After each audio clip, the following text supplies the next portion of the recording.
Je m'appelle Kelly. Cette année, j'ai eu 35 ans. Par une journée d'été remplie du son des cigales, j'ai été appelée dans le bureau du président. Maman, je veux dire président.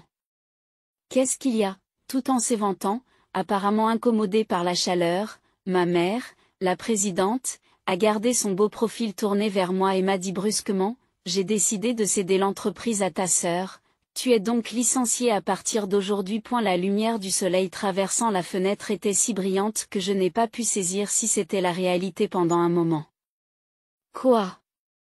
Je crois que j'ai laissé échapper une voix bêtement vide. D'un air agacé, ma mère m'a jeté un coup d'œil et m'a dit, tu n'as pas entendu, tu es renvoyé.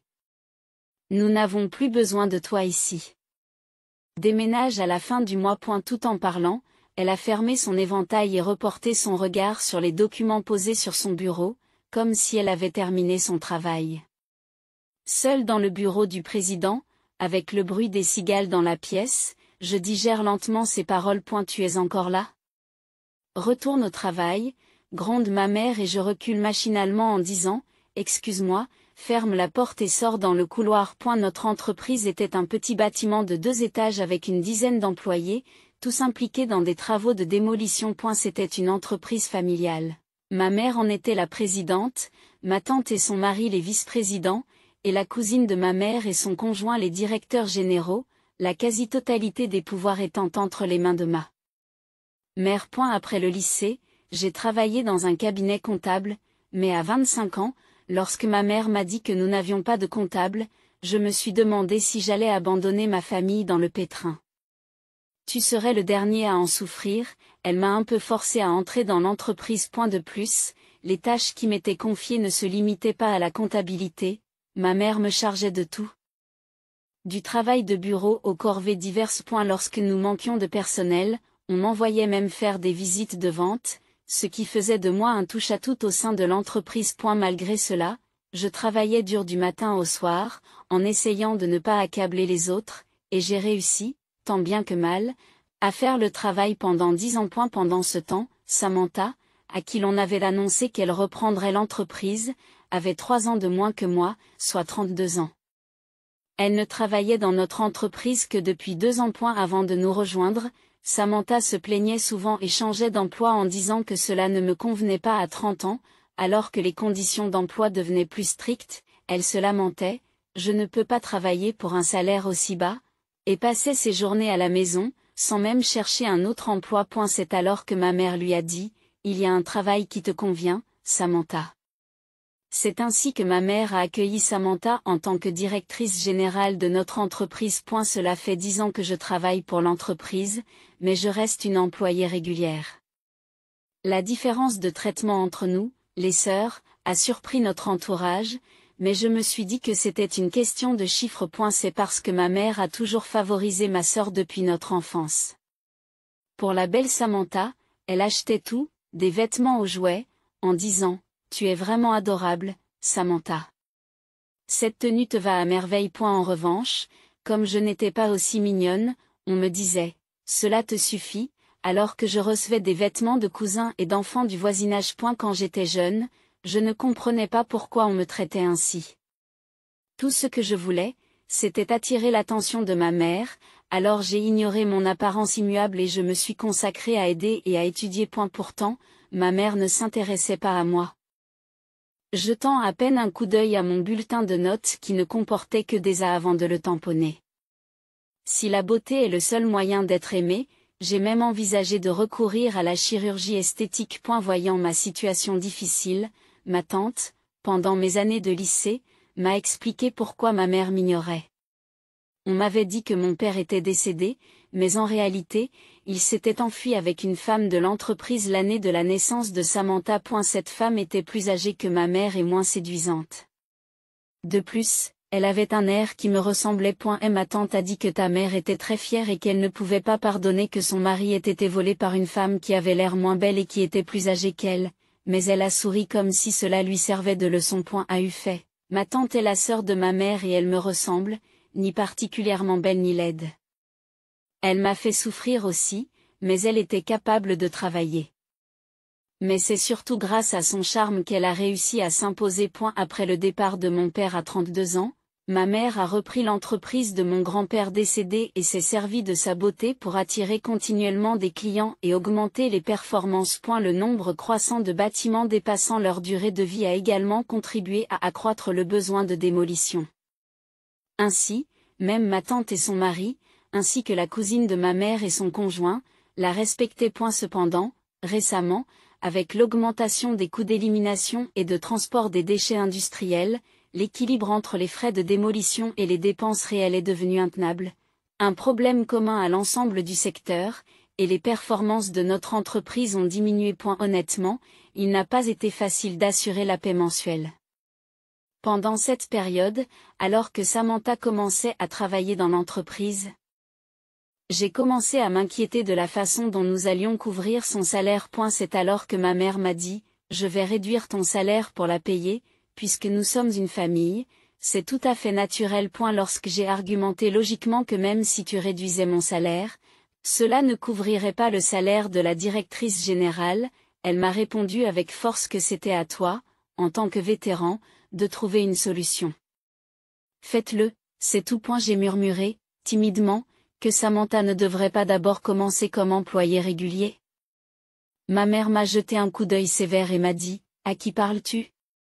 Ce n'est pas à toi de le dire. » À l'époque, nous vivions dans la même maison, mais Samantha ne versait pas un centime, alors que je payais 1 500 $ par mois.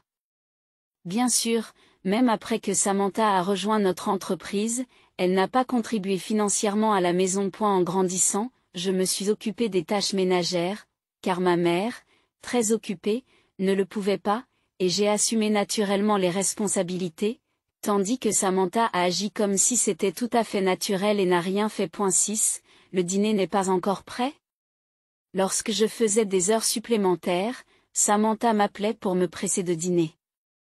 Et, je suis au travail. Tu ne peux pas faire quelque chose toi-même? Lui répondais-je. Qu'est-ce que je dois faire?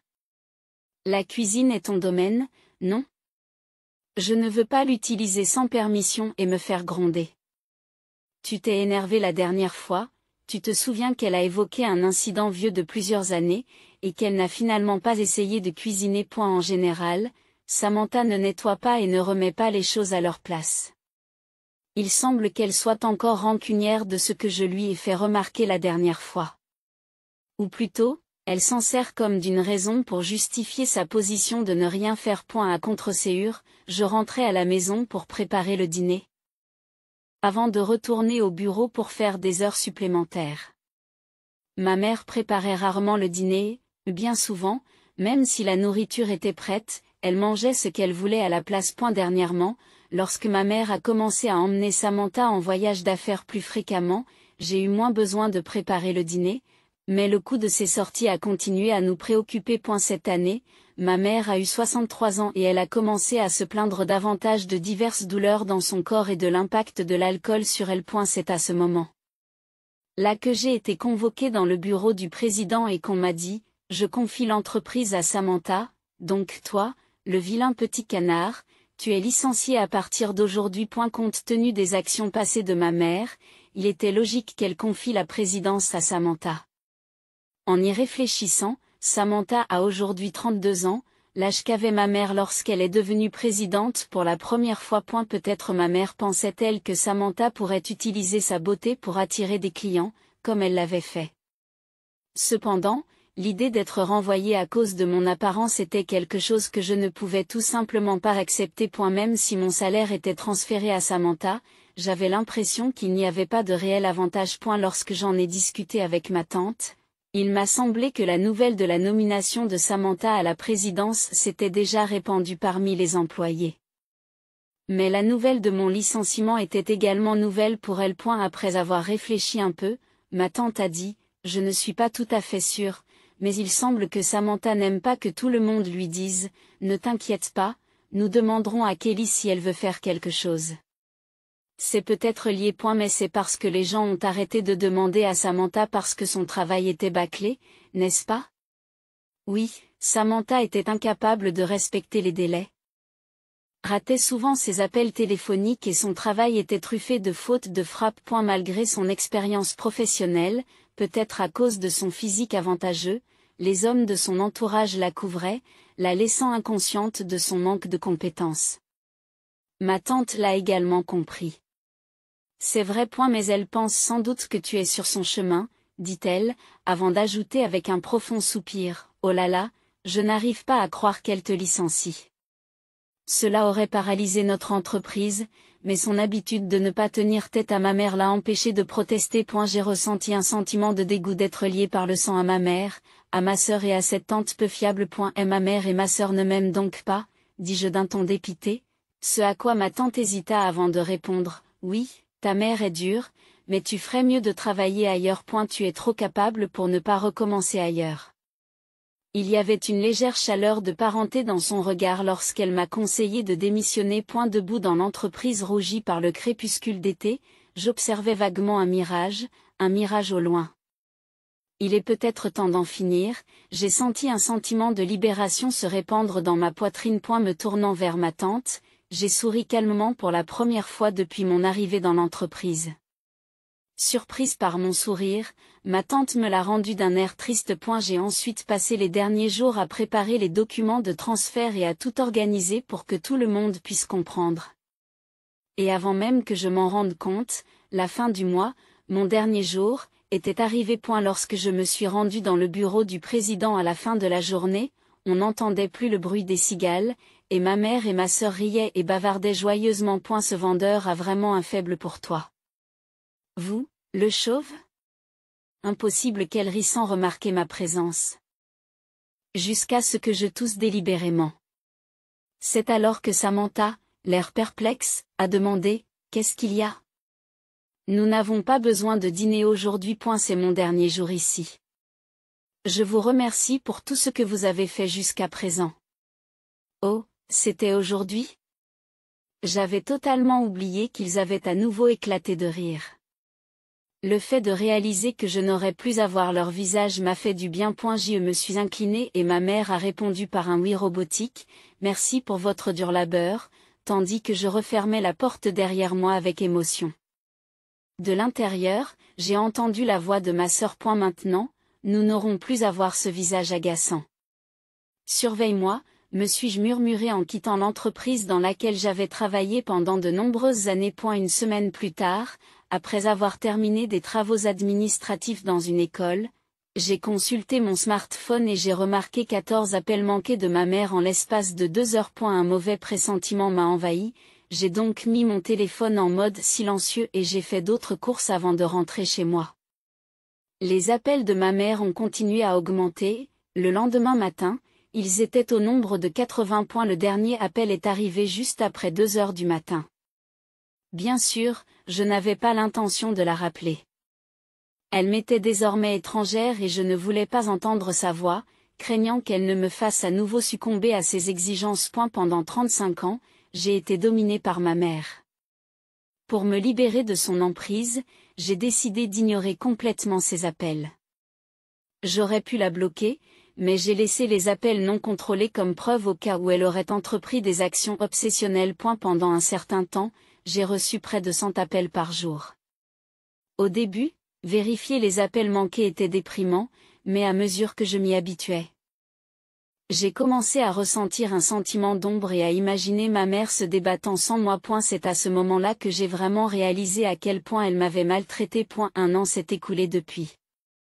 À cette époque, les appels de ma mère avaient cessé et je n'avais aucune idée de ce qui lui arrivait. Au cours de l'année écoulée, j'ai occupé divers emplois temporaires tout en suivant un cours par correspondance de comptabilité fiscale et en passant l'examen avec succès. Mon expérience professionnelle antérieure et les diverses tâches que j'ai accomplies dans l'entreprise de ma mère m'ont permis d'améliorer ma capacité à superviser les opérations, ce qui me rendra utile dans mon nouveau poste. Au sein d'un grand cabinet d'experts comptables. Ce n'est que maintenant que je commence à apprécier le passé pour m'avoir permis d'acquérir ces compétences. Mes collègues sur mon nouveau lieu de travail étaient tous gentils et nous nous aidions mutuellement à progresser dans notre travail, Un contraste frappant avec les jours où tout m'était imposé et où je devais faire des recherches et travailler seul jusqu'à minuit. Un jour, alors que je rendais visite à un client proche de l'entreprise de ma mère pour le travail, je suis passé devant la maison de ma mère. En passant devant l'entreprise de ma mère, les fenêtres et l'entrée étaient visiblement sales, et les plantes d'intérieur dont je m'étais occupé étaient complètement fanées. Sur le chemin du retour, j'ai croisé ma mère qui sortait de l'entreprise. En m'apercevant, elle s'est exclamée « Oh !» et s'est approchée de moi. Craignant instinctivement d'être grondée, j'ai couvert mon visage avec mon sac, mais elle s'est approchée d'une voix étonnamment affectueuse. Oh là là, où étais-tu, Kelly ? J'ai ressenti une vague de dégoût et j'ai reculé. Sais-tu combien de fois je t'ai appelé ? As-tu changé de smartphone ? Il semblait qu'elle n'avait jamais pensé que j'ignorais ses appels parce que je ne l'aimais pas. Après tout ce qu'elle m'avait fait subir, j'étais complètement déconcerté par sa façon de penser. Ignorant mon expression stupéfaite, elle a continué. Oh, mais je suis contente de vous avoir trouvé. Regardez l'état de cette entreprise. N'est-ce pas terrible ? Revenez dès demain. Je ne suis pas fâché. Je ne suis pas fâché. Comme je l'ai dit, je t'ai pardonné d'être parti il y a 1 an, alors reviens dans l'entreprise demain. Il m'a fallu un moment pour comprendre ce qu'elle disait. Dans son esprit, il ne devait rester que l'image d'une jeune fille en larmes qui revenait vers elle en courant. Maman, je travaille déjà dans une autre entreprise et je m'y plais. Alors que j'hésite à le lui dire, son expression devient soudain démoniaque. Qu'est-ce qu'il y a ? Même si notre entreprise est dans un tel pétrin, qui se soucie des autres entreprises ? Tu m'appartiens, a-t-elle crié au milieu de la rue. Attends un peu, tu es celle qui m'a licenciée.